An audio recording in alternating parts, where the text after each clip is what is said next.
नमस्कार, बहुत स्वागत है आपका। आप देख रहे हैं Gen24। आइए शुरू करते हैं खबरों का सिलसिला।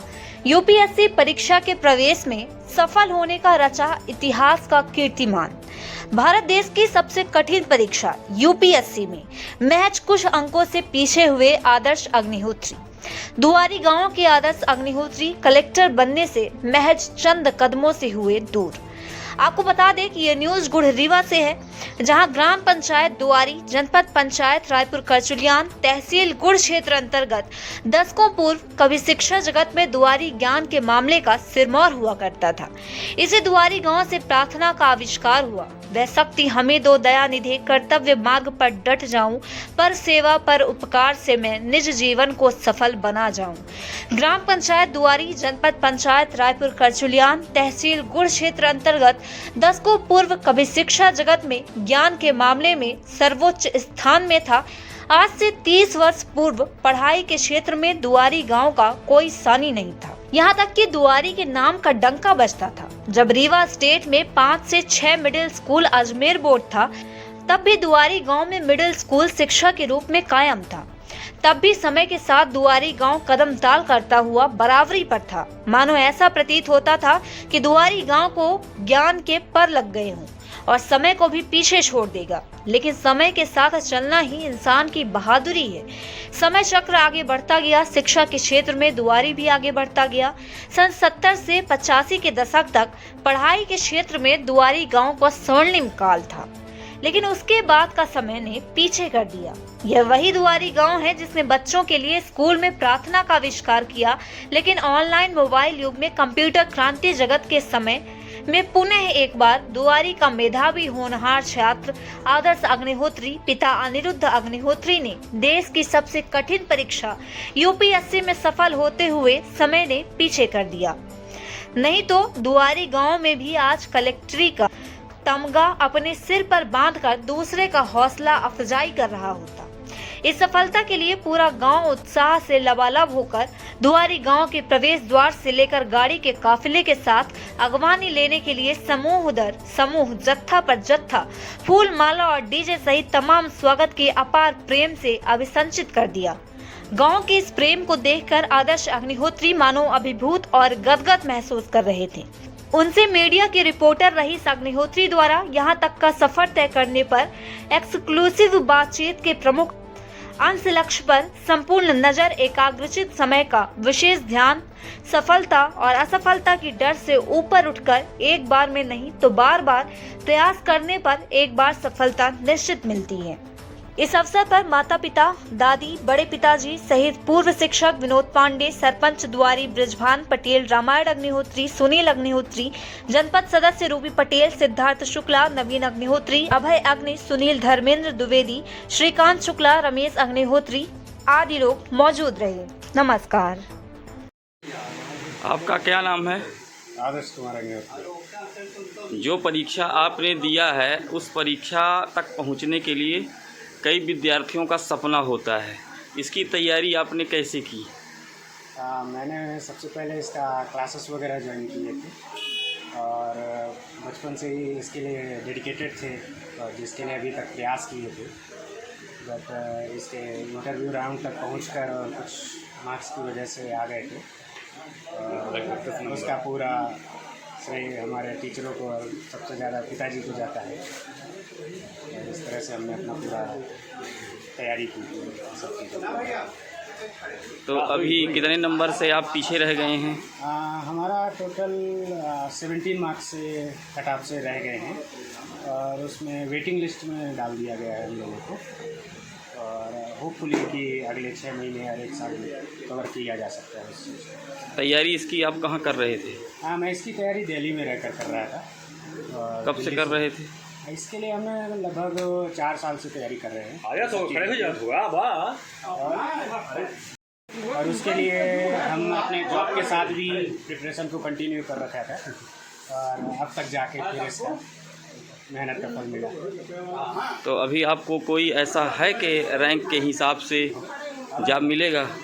अभी हाँ, उम्मीद है कि हमें दिया जा सकता है यदि हमारे वेटिंग लिस्ट में नाम आ गया, बट उसके चांसेस बहुत कम रहते हैं, अराउंड 2% या 3% है। बट एक उम्मीद है और हमने अभी अपनी उम्मीद नहीं खोई है। नेक्स्ट टाइम के लिए तैयारी करेंगे, फुल पोटेंशियल के साथ तैयारी करेंगे। और कितने बार आपने अटेम्प्ट किया इस परीक्षा के लिए? ये हमारा 4th अटेम्प्ट था, जिसमें 2 अटेम्प्ट्स तक में मैंने इंटरव्यू राउंड तक पहुँचे और आगे उम्मीद है कि आगे भी तैयारी करके पहुँचे। ये कौन सी परीक्षा में आपने एग्जाम दिया था? ये UPSC का था, इंजीनियरिंग सर्विस का था, यूनियन पब्लिक की तरफ से किया जाता है इंजीनियरिंग सर्विस के लिए। ग्रेजुएशन के बाद किया जाता है, तो हमने उसके लिए तैयारी किया था। दुआरी गांव से इस परीक्षा के लिए कोई और नॉमिनेटेड व्यक्ति था? नहीं, सिर्फ मैं ही तैयारी कर रहा था इस चीज़ के लिए। आगे आप क्या लोगों को बधाइयाँ देने चाहते हैं या खुशखबरी किसी प्रकार की इस तैयारी के लिए अपने से पीछे वालों के लिए? बस यही कहना चाहेंगे कि आप कंटिन्यू तैयारी करते रहिए, अपनी पढ़ाई पर डेडिकेटेड रहिए, एक गोल को बना के रखिए और आपका गोल डेफिनेटली वो पूरा होगा। और बस यही कहना चाहेंगे। अगर रिजल्ट इसमें से मान लीजिए आपको कुछ किसी भी प्रकार का पद नहीं मिलता है तो आगे का लक्ष्य क्या होगा? आगे का लक्ष्य अगेन इसी UPSC को नेक्स्ट टाइम अगेन एक बार ट्राई किया जाएगा। जब तक हमारे पास पोटेंशियल रहेगा उसके लिए हम तैयारी करेंगे और बाकी ईश्वर की इच्छा और हमारी मेहनत का फल डेफिनेटली अच्छा मिलेगा। तो ये आपके यहाँ दिल्ली में कौन सर जी थे जिसकी वजह से आप यहाँ तक पहुँचे? मेडी जी करके एक कोचिंग संस्थान है जिसका हमने ऑफलाइन क्लासेस वगैरह ज्वाइन किया था साकेत में रहकर, और उसके लिए हमने 6 मंथ की तैयारी की थी और वहीं से हमें पूरा गाइडेंस मिला। काम किया था, लेकिन क्योंकि उस समय इतनी पढ़ाई नहीं थी जिसके कारण हम लोग सफल नहीं हो सके, तो मैंने सोचा कि इनको आगे बढ़ाएंगे और काफ़ी हद तक इन्होंने हमारे मेहनत को सफल भी किया और काफ़ी अच्छा अंक भी लाए। महज कुछ अंकों से थोड़ा पीछे रह गए, इसके लिए मैं ईश्वर से प्रार्थना करूंगा। एक वेटिंग लिस्ट है तो हो सकता है पिछले रिजर्व लिस्ट की पिछले कुछ वर्षों की जो रिजर्व लिस्ट है उसके आधार पर हो सकता है प्रभु की कृपा हो तो इनका चांसेस अभी लग सकता है। और इसके लिए मैं काफ़ी इनकी मेहनत को धन्यवाद देता हूँ। इन्होंने अपनी पढ़ाई बिल्कुल लगन से की है और इसमें कोई शक नहीं है। हमारे प्रयास को इन्होंने सार्थक किया। छात्र जीवन में आप भी बहुत होनहार थे, अंग्रेजी विषय के जानकार भी हैं, इस विषय में आप क्या कहेंगे? निश्चित रूप से अंग्रेजी हमारे परिवार में लगभग हमारे पिताजी भी अंग्रेजी के बहुत बड़े जानकार थे।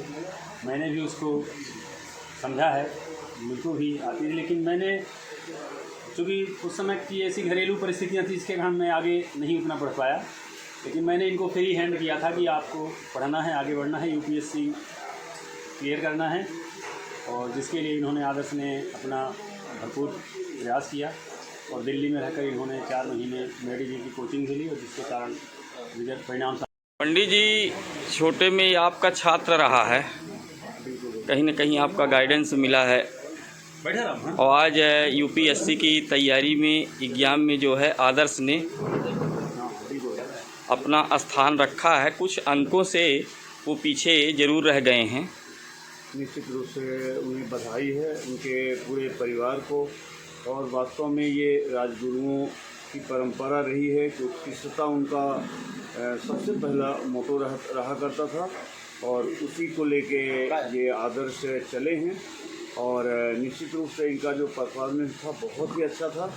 अब वो कभी कभी लग हुआ करता है कुछ अंकों से पीछे पचल जाना, और IAS की जो परीक्षा है साधारण नहीं है, लेकिन उत्साह बधाई है। मेरे विद्यार्थी भी रहे हैं ये आदर्श और आदर्श के पिताजी भी, तो निश्चित रूप से शिक्षा जगत से जुड़े घराने के हैं, तो निश्चित रूप से मेहनत काम आएगी। और यदि प्रतिभा कभी किसी की गिरवी नहीं रहती है, निश्चित रूप से इनको कोई न कोई पद अच्छा मिलेगा।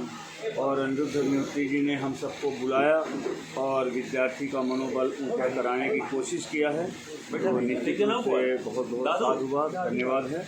और ईश्वर से प्रार्थना है कि निश्चित रूप से ये सफलता हासिल करेंगे, कोई न कोई हम सबका। और उससे भी सबसे अधिक बधाई उनको देता हूँ स्वर्गीय बाबूलाल पंडित जी को, जिन्होंने हम लोगों को स्वयं पढ़ाए थे। आदर्श अग्निहोत्री जो है अपने बब्बा की धरोहर को कायम रखना चाहते हैं, निश्चित उनको कहीं न कहीं सफलता मिलेगी। ये हम पूरे गांव या पूरे अंचल के लिए बहुत खुशी की बात है। अब थोड़ा विशेष हुआ कुछ अंकों की वजह से अब लापरवाही इधर माता पिता की हो गई, सोचे कि ऐसे ही हो जाएगा, कभी कभी बैड लग, इसी को कहते कि बैड लग। इसलिए मैं आदर्श को बहुत बधाई देता हूँ और आप पूरे मनोबल से, जितने मनोबल से किए हैं उससे बढ़कर अब आप किसी परीक्षा की तैयारी करें और अपने माता पिता, अपने पूर्वजों का, ग्रामवासियों का, सभी का जो है मान बढ़ाएं। इन्हीं के साथ मैं पुनः उनको धन्यवाद देना चाहता हूँ आदर्श को। आपके ग्राम पंचायत का रीवा ज़िले में नाम रोशन हो रहा है, इसके पीछे क्या कहना चाहते हैं? भैया पहला दुआरी गाँव पहले भी शिक्षा जगत से जुड़ा हुआ था। शिक्षा तो अपने दुआरी की महत्वपूर्ण शिक्षा थी। यहाँ से लोग मैरिट में भी आए।